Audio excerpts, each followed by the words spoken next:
Our next presenter and speaker, I'm super excited to be bringing Rocky Dawuni here from Ghana. And Rocky is a dear friend and has been on the journey with Unity Earth for many, many years. He's a four-time Grammy-nominated musician and global activist whose Afro Roots sound bridges Africa, the Caribbean, and the US, uniting generations and cultures. Rocky's been named one of Africa's top 10 global stars by CNN and has performed at prestigious venues all over the world. He serves as a UN Goodwill Ambassador for the environment, and I know this is a role that Rocky takes very, very seriously. He is also the Goodwill Ambassador for the environment for Africa and Cultural Envoy for Ghana. Through his foundation and global advocacy, Rocky uses music and activism to spotlight critical issues facing humanity through concerts, speaking engagements, and youth empowerment initiatives.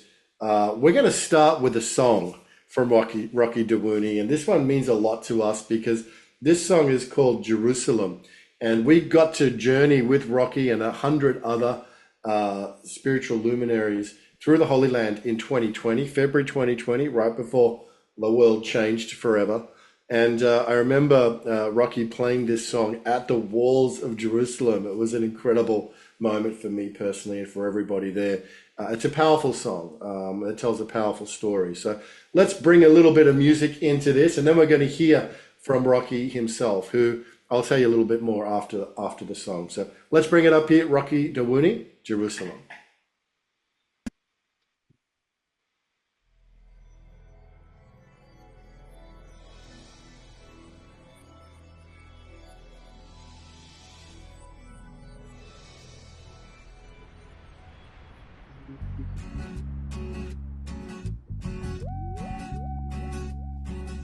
I stood up on a rock, on your holy mountains, beholding your beauty overcame me like a song.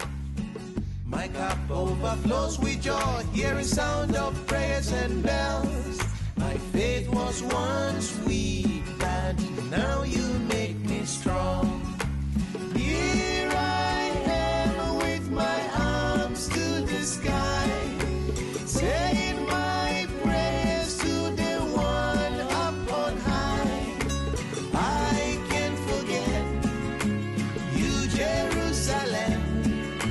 I can't forget you, Jerusalem. If I forget you, I forget my right hand. I can't forget you, Jerusalem.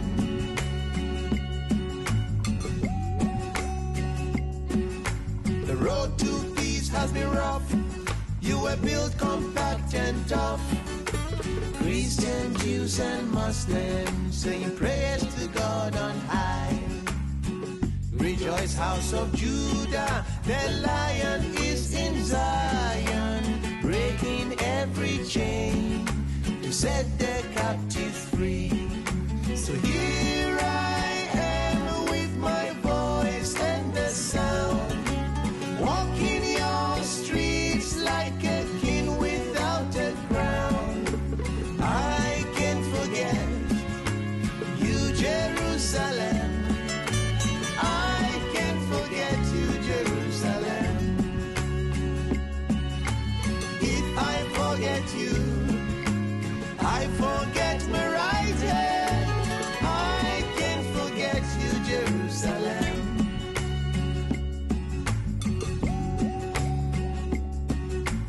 Up in the hills, men and angels sing. Oh, what a beauty when the kingdom comes. I'll say it again and again. This time is come for us to rise and be the control of Babylon. So here I am with the voice and the sound, walking your streets like a king who's found his crown. I can't forget you, Jerusalem. I can't forget you, Jerusalem. forget you. I forget my right hand. I can't forget you, Jerusalem. Though you sit in isolation, you are the whole world's inspiration. I can't forget you, Jerusalem. May peace be within your walls. Amen. I can't forget you, Jerusalem. I will answer every call. Assalamu alaikum. I can't forget you, Jerusalem. Yeah. Oh, I can't forget you, Jerusalem. Oh, I can't forget you, Jerusalem. Oh, I can't forget you, Jerusalem. Oh, I can't forget you, Jerusalem. Oh,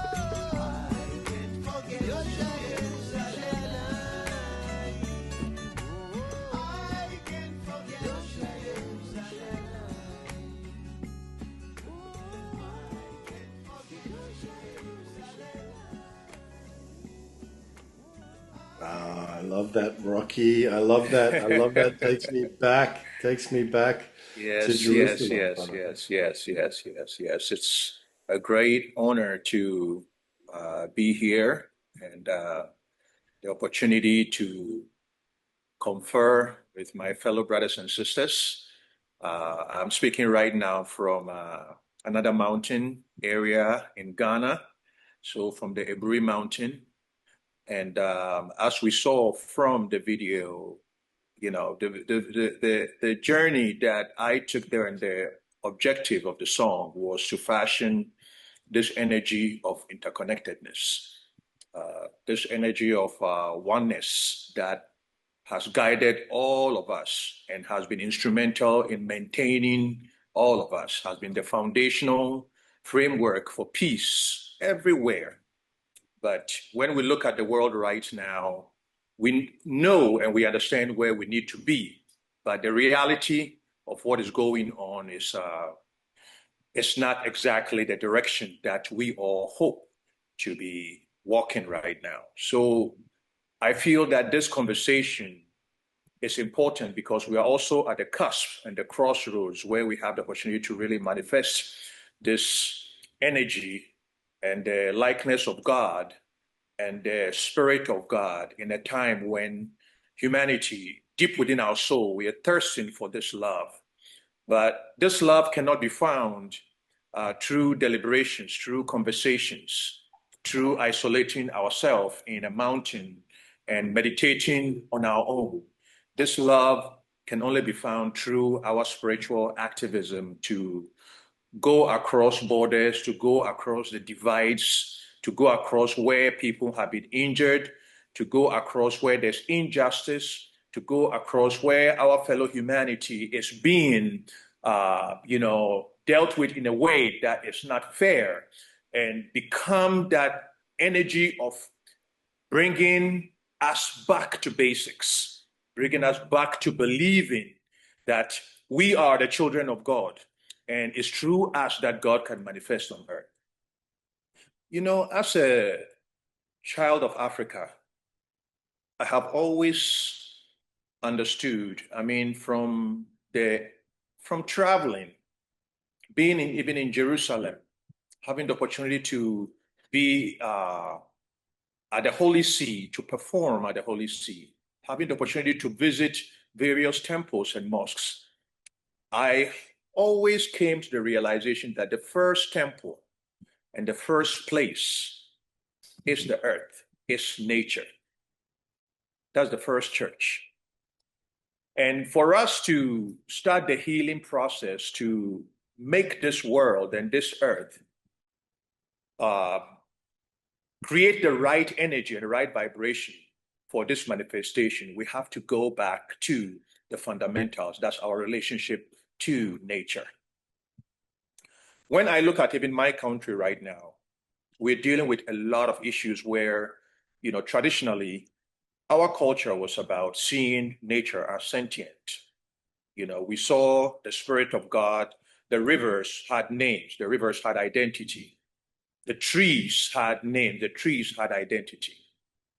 The nature of our music and culture all had a certain deep spirituality that carried us as a people for a long time. But now, when I look, the level of corruption, which is in terms of everybody's outward movement towards, making a living, making sure the economic indicators are right, making sure we build a strong economy, making sure the nation is on the right path, has resulted in relinquishing a lot of these responsibilities. And now it's all about the exploitation of nature in order for us to be able to have a better life.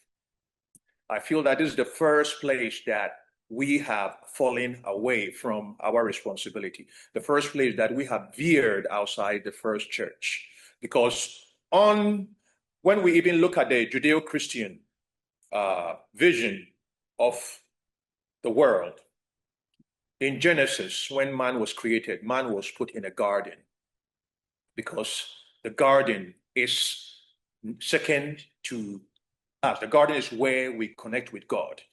The garden and nature is where God is the interface for us to be in touch with God. It's the interface for us to have that direction. But now, when we look around, that level of reverence has eroded around the world. It's eroded in the neighborhood where I live.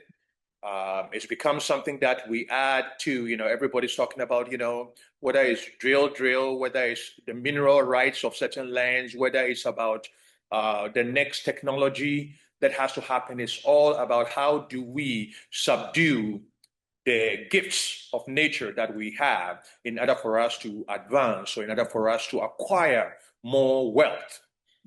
And I feel that when we are looking at an evolutionary space into interspirituality, these fundamentals are very important. These are the building blocks of interspirituality. The building blocks are mental. They're in terms of our action. They're in terms of our deeds. They're in terms of our intent.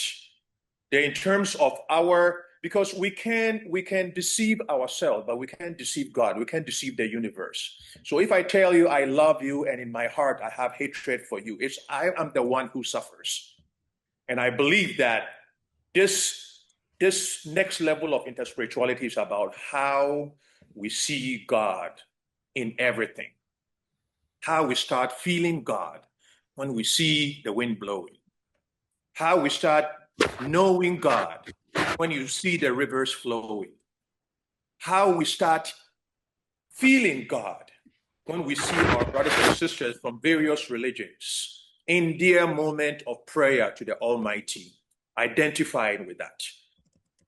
When we start to also see that across races, across personalities, across egos, across wealth, across power, there is this unseen voice and energy and oneness that ties all of us together.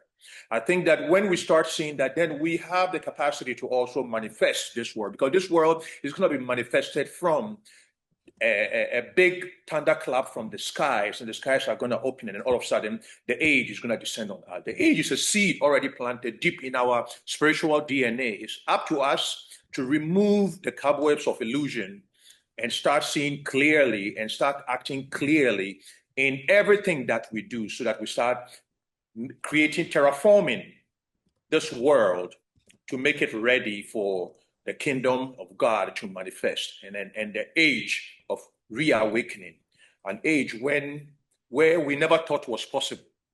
Our fullest possibility, our spiritual evolutionary possibility that has eluded us for so many ages and times. The promise of the prophets, the vision of the seers, the promise of the ages, the visions of the holy books. This is the time, and it's manifest through us. We are that generation. We are the ones that were fortunate to be born in this time. So the mandate of manifesting God's reality is in our hands. And I believe that that's why we are here or speaking, because word is creation. Word sound is energy. As we talk and as we speak, it's not only in terms of those who are listening, but it's also those who are feeling it, those who are walking in their everyday life right now and are having this epiphany of this type of worldview that we are all here weaving together, manifesting together, conceptualizing together, and conjuring together. So I'm not a man of too many words. And a lot of times I feel that, what is most important is how we take the deliverables from here. Is that what are we going to do from here to manifest this energy of interspirituality, this energy that transcends our personal prejudices, our institutional prejudices, and our systemic prejudices, and our cultural prejudices, to really get to a place of agreement, a place of joy, the growth of this beautiful flower of love that is multicolored and reflective of all of us, and usher in a new age and a new time, a time that God walks among men, a time that we hold each other hand to hand and sing together in one voice. Thank you very much.